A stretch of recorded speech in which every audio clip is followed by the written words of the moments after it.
We speak. Our words, we listen. We speak. Our words, we listen. We speak.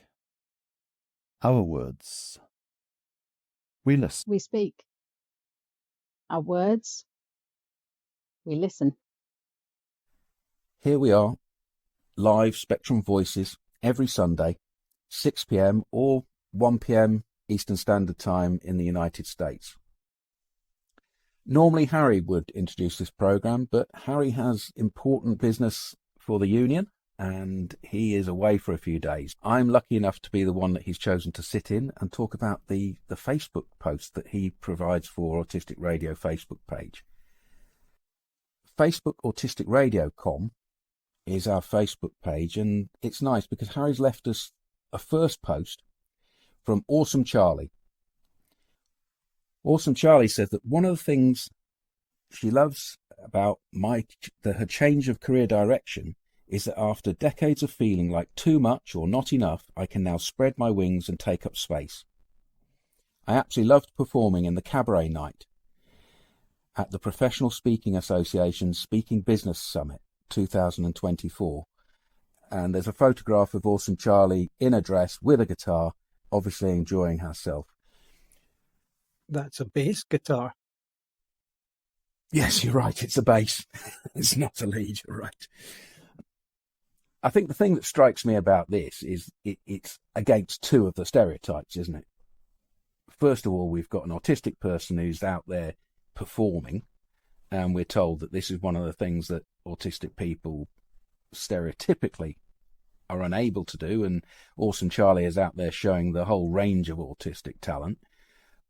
But the other thing that strikes me is that it's at a conference of public speaking, Professional Speaking Association Speaking Business Summit, which is slamming yet another one of those associations with us, that we can't be out in business, we can't speak, and we can't be professional. Yes, it states she's a professional keynote speaker on neurodiversity, which is another example of people who are diagnosed with the condition or self-diagnosed with the condition, taking it on and passing it on to others, their information and research and learning and capacity for being public speakers and spreading the word. I have been and am doing a bit of public speaking at the moment, and I really thought it was something that I couldn't do until I got into that space, and I realised I had a lot to say and that I can contribute and I can be part of the conversation, even with my diagnosis. There are times when, you need to speak and have to speak. And if, just a few of us are able to do that, then it can make a really big difference, I think. I think the other thing is that a little bit of adjustment. I mean, when we're making our podcasts and our programs here or discussing things with professionals in a conversation, my brain shuts down often enough and I can't find the next word, or something has gone wrong inside my head that I can't associate two things together. And I feel able to just stop talking, leave a gap now, and then pick it up later on. And that's taken me a lot of time over the years to be comfortable with that. I'm guessing most autistic people are slamming up against those obstacles that they're not quite managing to overcome to get onto the stages you're talking about, Lucy. Yeah, and in my experience, there's a sort of, I know what you mean, but I tend to go into a sort of an out-of-body autopilot where I'm suddenly loaded with ideas and I'm just speaking them out loud. I had a meeting not so very long ago and I found myself dominating it, whereas something inside me is like sort of saying, no, don't stop. But at the same time, it's just all coming out. And I do tend to find that after I've been speaking for a while, or I've been speaking in a professional sort of way, I come home and have to really kind of get back into myself a little bit. It is almost like just kind of leaving your body for a bit whilst you're there, coming home and having to download and maybe sort of get yourself back down to that calm place again. Looking at the next post, This is from the ICANN network. Why shops can cause sensory overload. And I think we all experience this to some degree, don't we?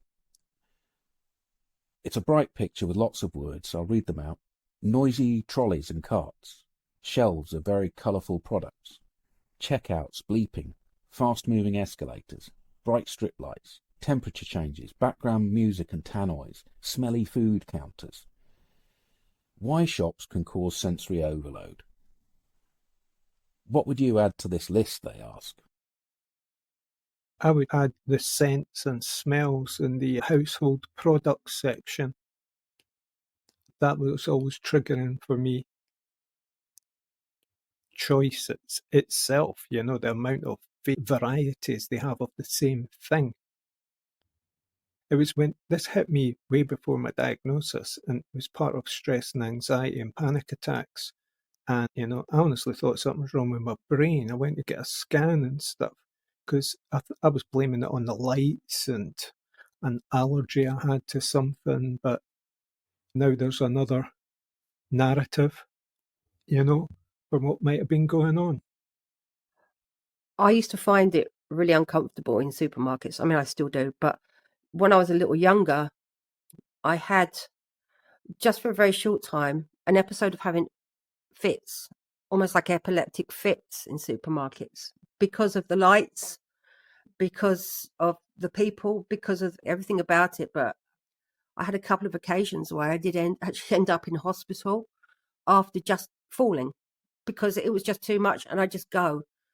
I was never diagnosed as having like full-on epilepsy, but I did have these weird fits about 3 or 4 times where I ended up on a hospital bed afterwards.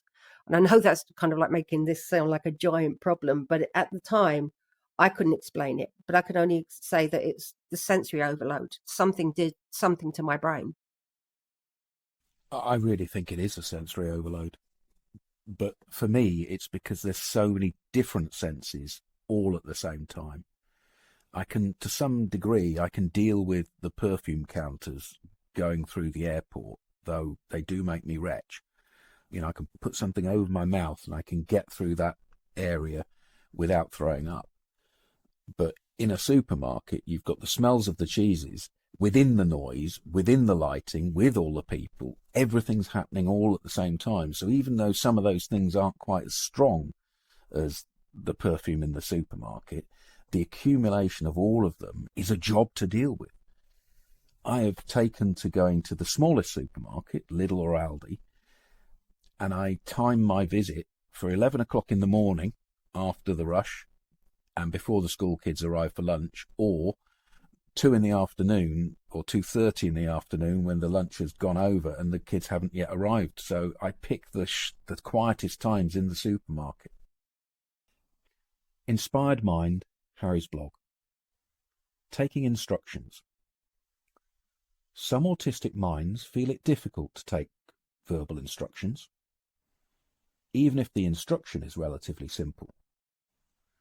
The mind doesn't seem to take it in. Written down instructions is much more helpful. The words can be studied and learned.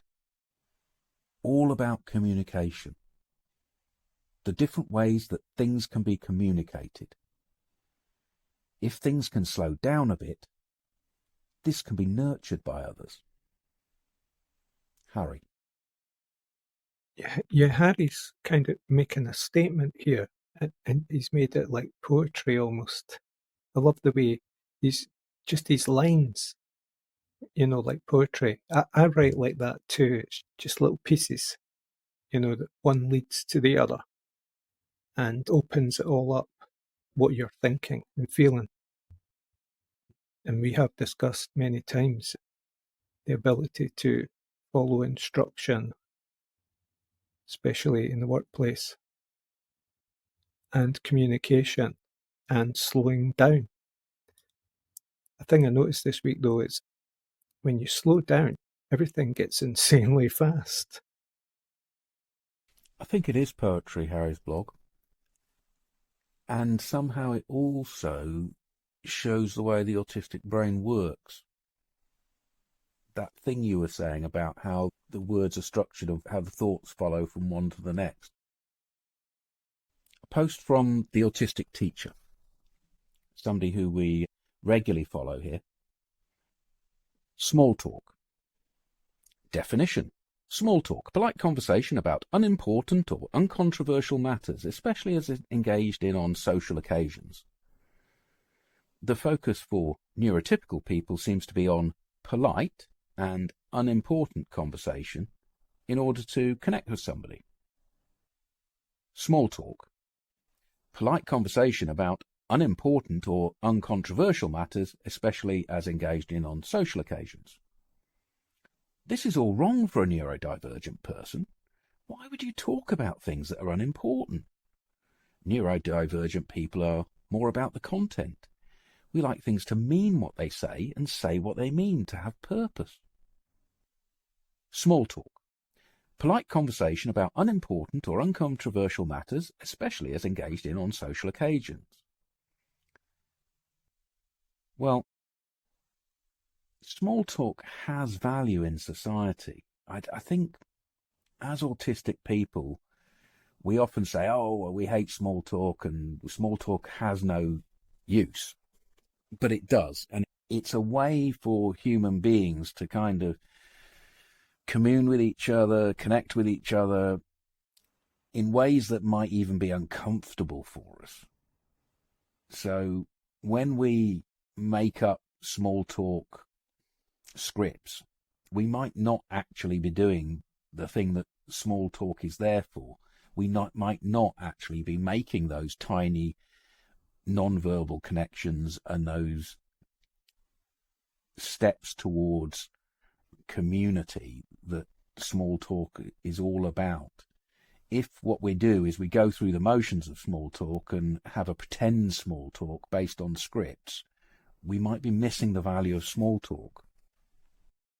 It's navigation, isn't it? You know, like grunting or placeholders. To me, small talk is just big talk's little brother. You know? And again, I'm almost tempted to challenge this as a myth. But I've got a way to go.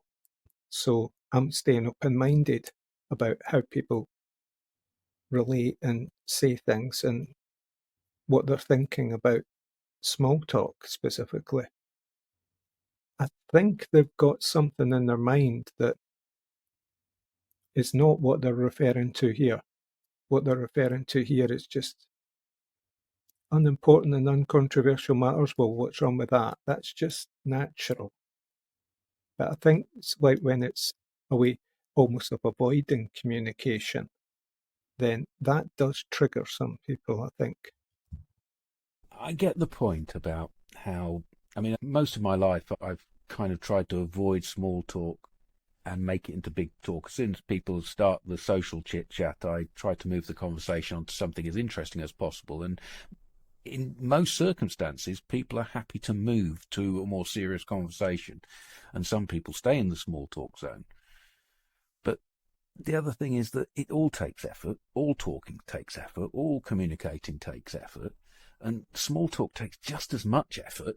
Saying bland nothingnesses to create a communication and a social space is as hard for me as thinking hard about, you know, more difficult things in the world maybe, or bigger subjects. So you won't find me jumping around to look for small talk to engage in very often, because I'm reserving my energy for anything else social. Yeah, definitely an energy issue. Wasn't there a phrase we used to use in the past? What was it, like shooting the breeze?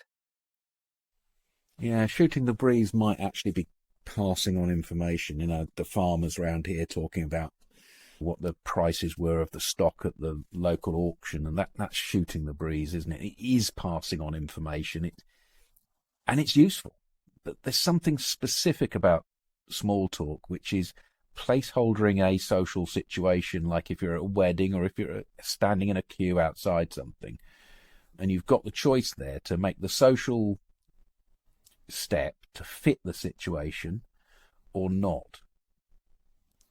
I have to say, I think an awful lot of the time, autistic people would benefit from taking part in small talk occasionally, and there's a prejudice that we have that we don't want to take part in it, for good reason, I reckon. I do try and put myself into some situations where I can small talk with people. I don't find it very comfortable. Generally, it goes on for a short period of time, and then I tend to dry up completely. But I think you just have to try and be comfortable just being able to just listen and respond, and that I don't get on a roll and want to do it for a long period of time. And it doesn't generally lead on to big talk with me either. I just sort of just go a bit boss-eyed and stuff. Well, there we go. There's somebody that's proving the point of the post, isn't it? When I read it, yeah, to me, it holds value, and I can see where they're coming from. And I do feel like that quite a lot of the time. But that's just me. It's not everybody, and, we can't blanket, can we? The next post is a BBC article, so I'll read a little bit from it. All his life, Andrew Davis had a sense of not fitting in, that he was somehow broken, weird, or there was something wrong with him. That was until he discovered he was autistic at the age of 70. Now, it's just who I am and how my brain is wired. How I experience the world is just different, he said. Research has suggested that, like Andrew, there are many others who have spent a lifetime not knowing they are on the autistic spectrum. And then they give some numbers which are totally incorrect, but I'll give them anyway. 600,000 people over the age of 50 estimated in England may be autistic but undiagnosed. That would mean that more than 90% of the people who are over 50 were undiagnosed, its researchers have said. The only thing I would like to say there is I think those estimates are a vast underestimate. I think there's a greater proportion of the population that would now be considered autistic in 2024 than would have been considered autistic in 1999. How do they estimate that? It's like a really strange thing that they feel that they can pull numbers out and say this is the amount of people. It just seems like it would be an impossible task to try and guess how many people out there are of a certain age and not diagnosed. It could be massively higher. I think what they've done is they've estimated the population that's over 50, and then they've taken a percentage of the population that's thought to be autistic. Usually that's less than 1%, and they base that on children who have received a formal diagnosis. So they're always catching up on the figures, so they're never up to date on what percentage of any cohort of children would have been diagnosed, because children continue to be diagnosed at later ages. In the United States, the majority of the school and health boards estimate autism prevalence to be around the 2% mark of the population, and some as high as 4%. So there are wide estimates. I personally would say that I would be surprised if it wasn't around the 4% range for the general population, according to my version of autism, which includes a lot of self-identified people or people who are just a little bit autistic. No, you are really autistic, Yeah, totally. I think that it's probably much higher than that, and you're probably absolutely right. It's putting a set of numbers on something like that. It's just a really odd thing to do. We know there's a lot more autistic people out there than have been diagnosed. There must be. We're nowhere near knowing, sort of exactly what it's all about anyway. But yeah, there are people out there that are self-diagnosed and they aren't counted because they never get that diagnosis. Like I said, my father never got a diagnosis, and I mean I know he was born in the 1940s, but he could have found that at some point in his life. This gentleman in this article is 70 years old. My dad was in his 70s when I first brought the idea to him, and he said, yeah, that's me. So I mean, there he'd been all his life and nobody ever spoke to him about it. This chap always felt he was autistic, different and broken. But again, it's like what I was saying earlier about there was a time when it's almost more accommodating society for people to be different. You know, you used to get people, as he says, hyperfixation. So when I used to walk the dog in an area around here, I used to notice all the elderly men in their garages late at night tinkering on things. And that's not to say that any of them are different in any way or have differences, but because they've got really good houses, so the money must have come from somewhere, from some good professional jobs, who knows. But I think there's a thing about the progression of being a late diagnosis. You haven't been dealing with it from childhood or a youth, an obvious sense, you know, in a diagnosed sense. So I think as you get older, what you're going through develops, it accumulates, so that when you're older, you have a form of it which may not be similar to what is seen in a younger person, if that makes sense. Gosh, yes, it does. I'm going to take that thought away with me. Presenting as autistic when you're 50 is entirely different to presenting at an earlier age, because I think exactly what you said, the accumulation of the effects of being autistic in society and just about managing are going to have all kinds of repercussions on how you have developed as a psyche, as a person. And at 70, that realization to me, though the article is written in a positive way, I would say would be a bombshell.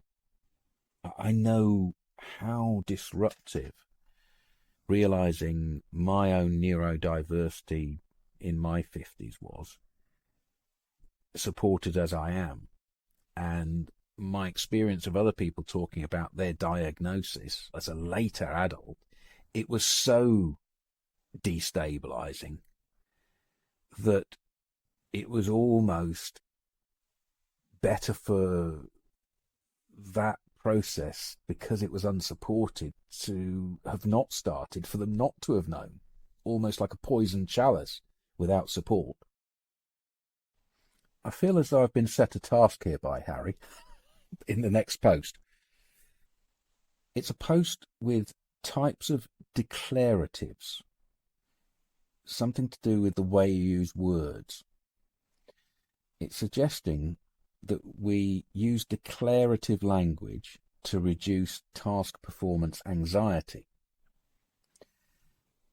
The greatest tool for reducing performance anxiety is changing the way you communicate with a child, the language you use. Stephen Gutstein, the founder of Relationship Development Intervention, RDI, is instrumental in introducing us to our language's impact on increasing engagement with autistic children. RDI, Relational Development Intervention, highlights the important differences between imperative language and declarative language. Imperative language are any statements that are meant to elicit a specific response. These include questions, directive, instructions, prompts to direct and control. And it gives the examples that the child might think that questions, prompts and directives put them on the spot, make them feel pressured, cause the initial response for them to freeze or escape or avoid. And the idea is that they want to use declarative language, because declarative language allows a person to respond in their own way. It promotes relating by sharing thoughts, feelings and perspectives. And declarative language would be examples like, I like, then there's a space, or I wonder if, or you seem, or that makes me, or that's pretty. So, what a pretty shirt, I love red, instead of what colour is your shirt, or boy, you look upset, rather than what is the matter. It's giving somebody something to work with, something very specific to work on. What do people think about this? I'm sort of chuckling here. This is a minefield. There's a lot to take in here too. But, you know, I'm all for changing language if we know why we're changing the language, because we have to be careful, I think, if we're trying to control things. I think, to me, it looks as though the advice is to stop controlling and telling people what to do and only giving people one specific answer that can come from something. And that's imperative language. It's basically instructions, coercions. And most people feel that the best way to change somebody or deal with somebody is to give them a list of instructions. That's socially what we generally do, whether it be the schoolmaster or whether it be the boss at work. And it's not as valuable as involving the person in the conversation to give them some kind of equity in it. So declarative might be things that give a response with multiple answers that actually has something to do with the person, whereas these instructional ones are essentially ignoring the person and not giving the person any sense of direction themselves, sense of self-direction. Declarative allows people to come back with something different, whereas the instructional ones really are just telling people you must be like this, aren't they? I get it, but the visual comparison looks like imperatives are coming from someone else, another, whereas declaratives are your own speech.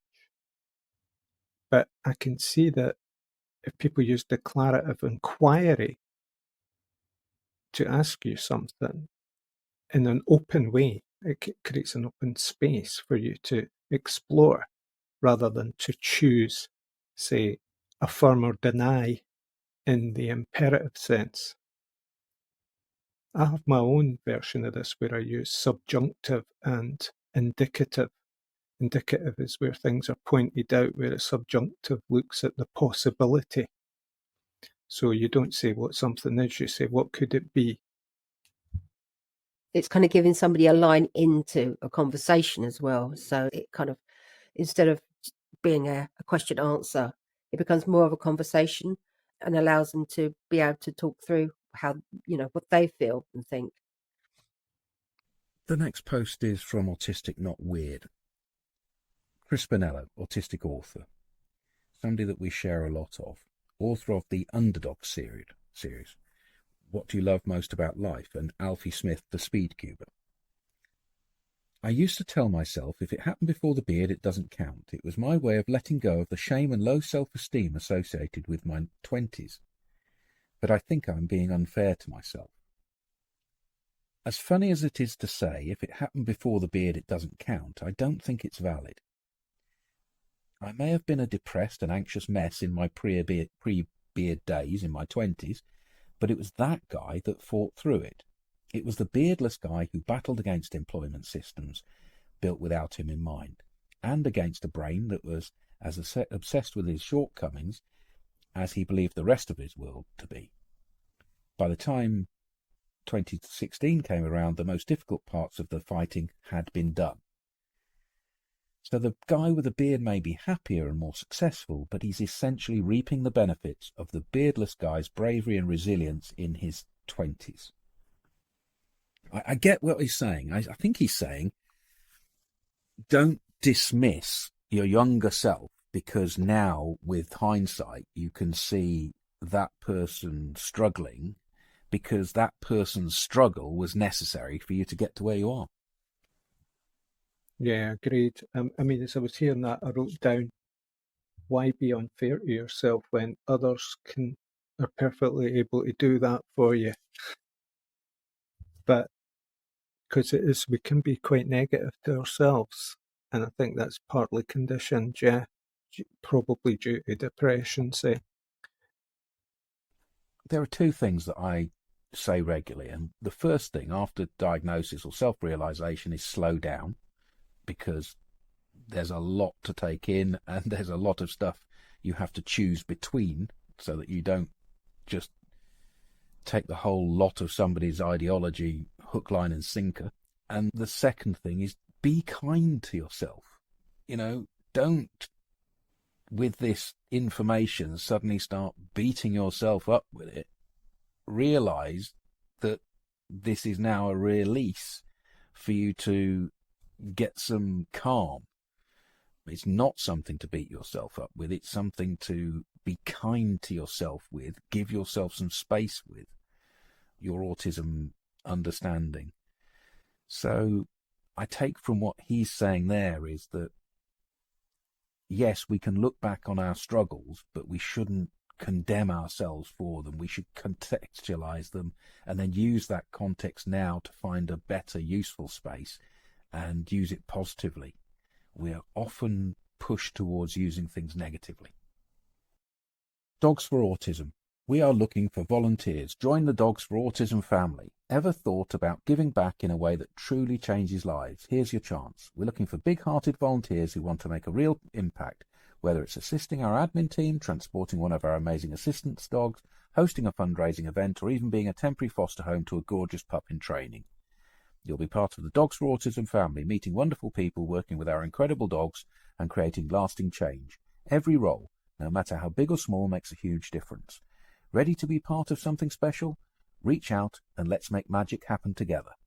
And then there's lots of links to this. Dogs for Autism. We aim to support our volunteers as part of the Dogs for Autism family. I suppose this is rather like the assistance dogs, isn't it?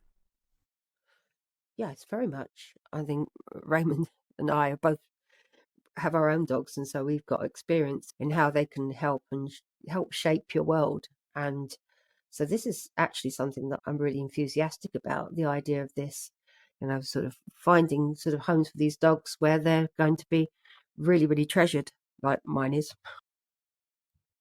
There was a thing offered once by the NHS which wasn't quite an assistance dog, but it was like a calming dog, like dogs would be allowed onto the wards to soothe people.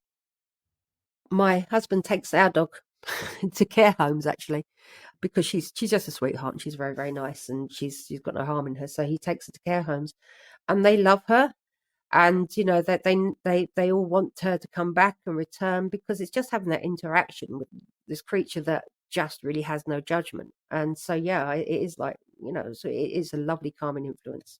As regards involvement, I always find this a wee bit tricky when I see online things about dogs, because having a dog is a big emotional experience. It's a big emotional commitment.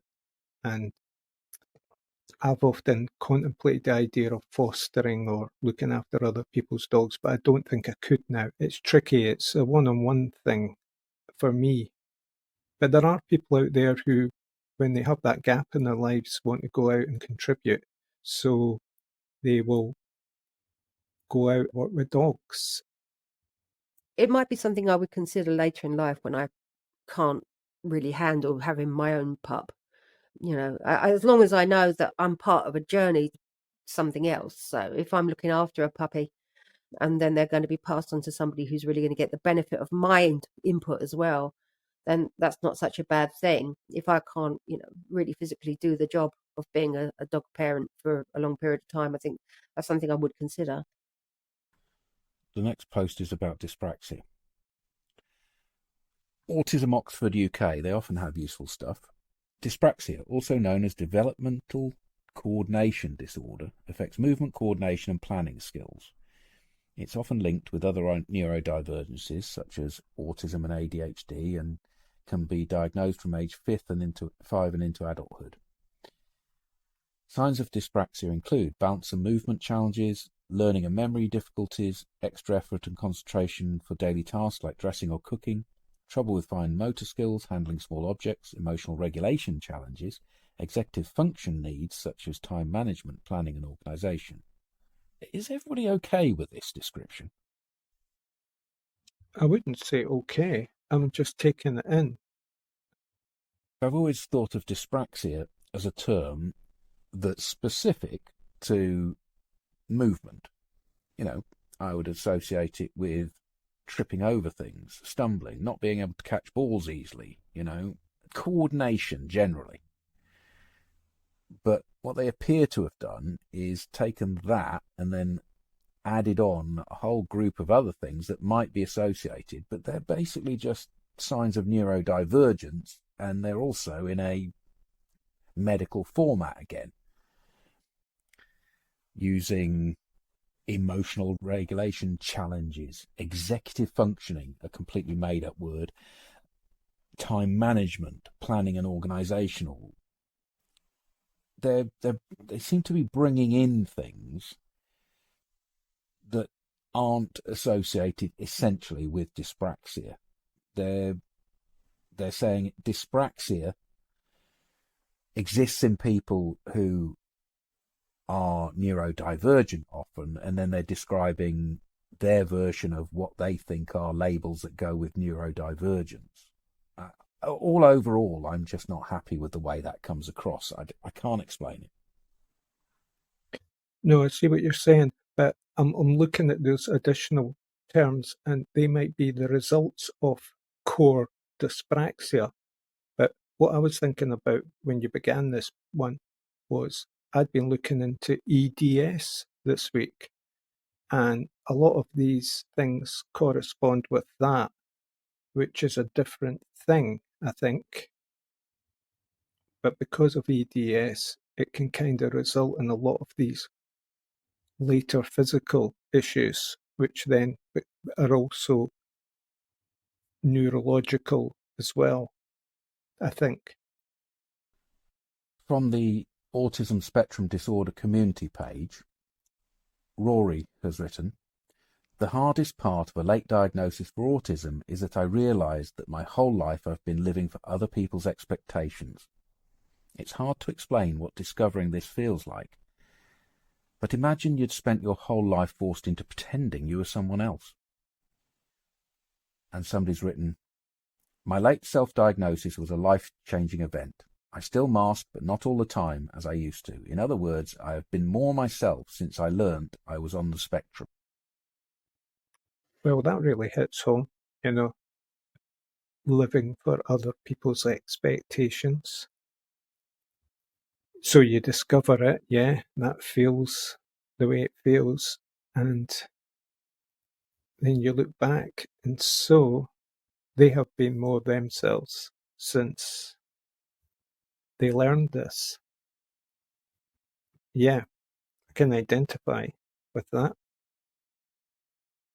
Yeah, I think it goes back to the conversations I used to have with Morris about whether people benefit from knowing about their autism. And I think there have been times when it's probably best that people didn't know about their autism so that they managed to get through without that label and see how far they could get. But when you are past schooling and you're an adult out in the world, I think probably getting to know about your own nature and how it's different from the general society is probably a very useful thing. I do have this issue that labelling hurts people, but also labelling gives people an advantage.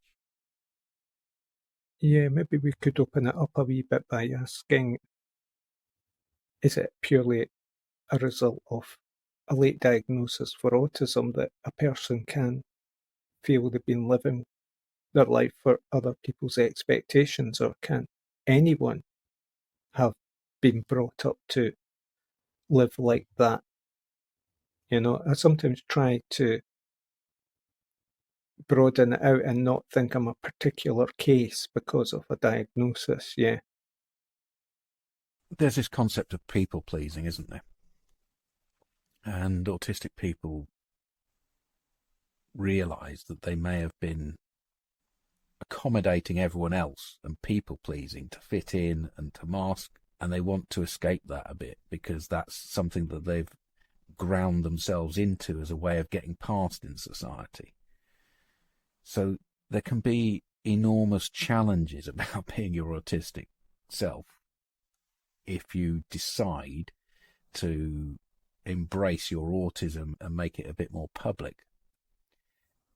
I think that there's a snobbery amongst some autistic people that forces people into declaring their autism, being authentically autistic in different circumstances, before people are ready to do this, and maybe before people need to do it, if they need to do it at all, because knowing your own autism is something you can deal with yourselves. And I think there are standards that are put out there from other autistic people that are unhelpful.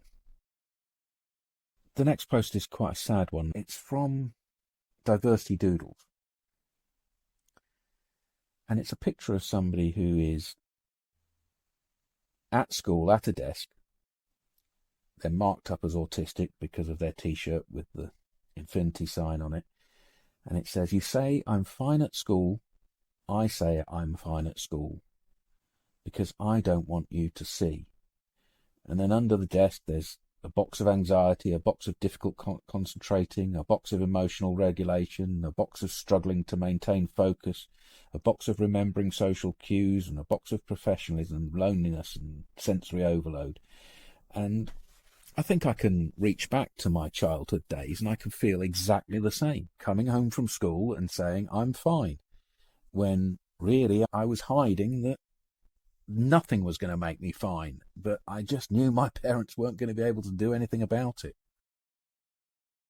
So I take it we want to be at school, though. We want to learn. We're getting good grades. But school is what is making us unhappy. Is that it? I think it doesn't matter whether the kid is somebody who is getting good grades or isn't getting good grades. They've got that stack of anxiety and difficulty in being in the school situation anyway. Not just the building, but the society, the group, the noise, the everything. Every autistic child that's managing is also struggling. My extremely bright autistic daughter was struggling with all kinds of things all the way through school. And often I would have the conversation driving her back, and it would be, no, nothing, blanket down, and, and then she would go out on her horse and deal with everything in nature by getting herself entirely away from it. But no, it's hard being at school when you're autistic, and you're not going to tell the truth when you come home. Do you see what I'm saying there about transition? Well, what I said earlier about transition, how your daughter would move into another space to rectify or regulate. So it's like, how can that regulated space not be in the troublesome space? Do you know what I'm trying to say there?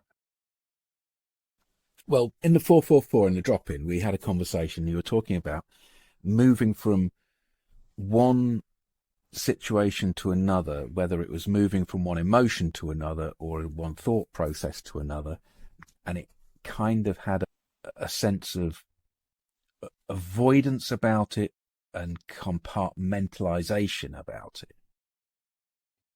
It was dealing with energy. So accommodations have been made, right, in schooling recently and in the past. So have they made any difference or effect, or are people always going to struggle?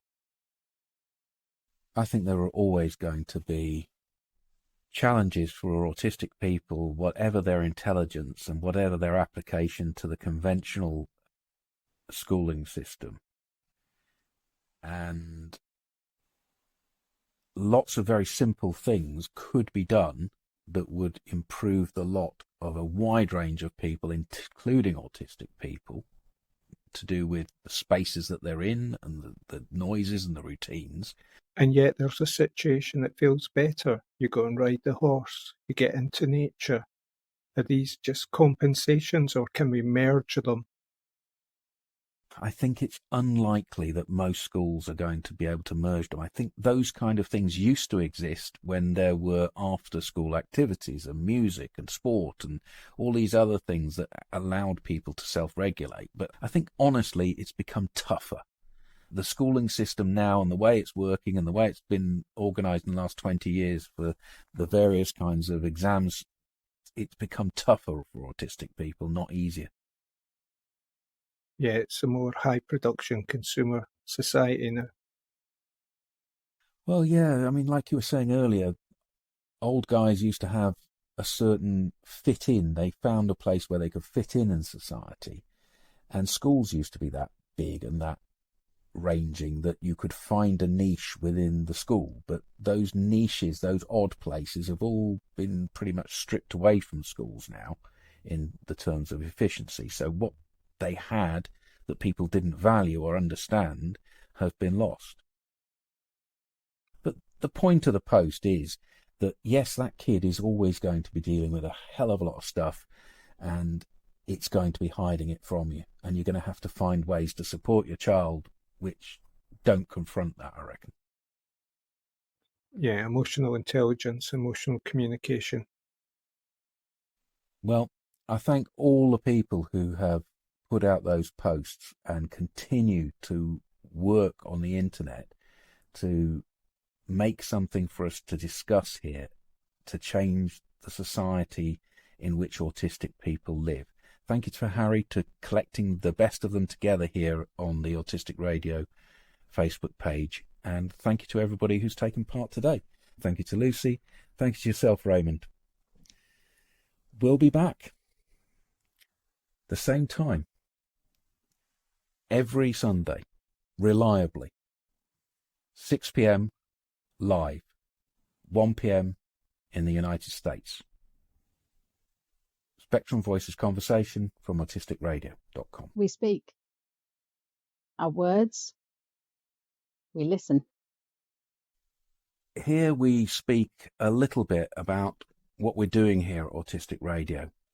It's an open meeting for both the radio station and the podcast, but also for the charity, Autistic Association, which is an autistic charity entirely created by autistic people, entirely funded by autistic people, with work that autistic people have decided upon.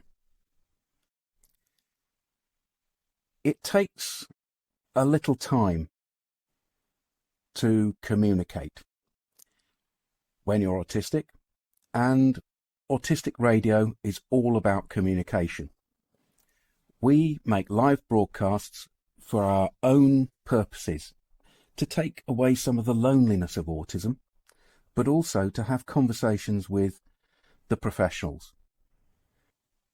Today we're presenting at a Colicon, and we hope that the Autistic Radio model will be something that becomes understandable and helpful to the professions in autism. Okay, guys, that's going to be my intro for the speech that we've got coming up at a Colicon, the big autism conference that's happening worldwide on Friday. When we go to a Colicon, it's changed. We originally set out to give a talk on how co-production had worked for us in association with a professional organisation. And unfortunately, during the time when we were arranging that over the 2 years, it rather fell apart, and we didn't have a positive story to tell. So we had to rearrange things. I've rewritten, I've reorganised, and we've got new different people who will be there supporting us on Friday. We've had to take the narrative from look at how well we've done to this is what went wrong, this is what we could avoid, and here's an alternative that we think would be a better version. So we're lucky to have Autistic Knowledge Development come in at last minute when the professionals have rather let us down. I think that's enough for me to say about what we're doing here at Autistic Radio at the moment. Thank you very much. Spectrum Voices Conversation is an Autistic Association production for autisticradio.com. If you have something to share with us, if you need a voice, you can make different kinds of programs with us. You can make a 10-minute short, or you can join us for a podcast to talk about a subject that is dear to your heart or something you think needs a wider audience. We have an open door policy for divergent views. We do not necessarily agree with everything that we share on our Facebook pages or the words expressed in our podcast. There are a lot of different divergent views which we are trying to allow get aired so that people can see things from different people's vantage points. We hope that you will join that conversation. Contact us through any of our links, Facebook, by email, directly to us.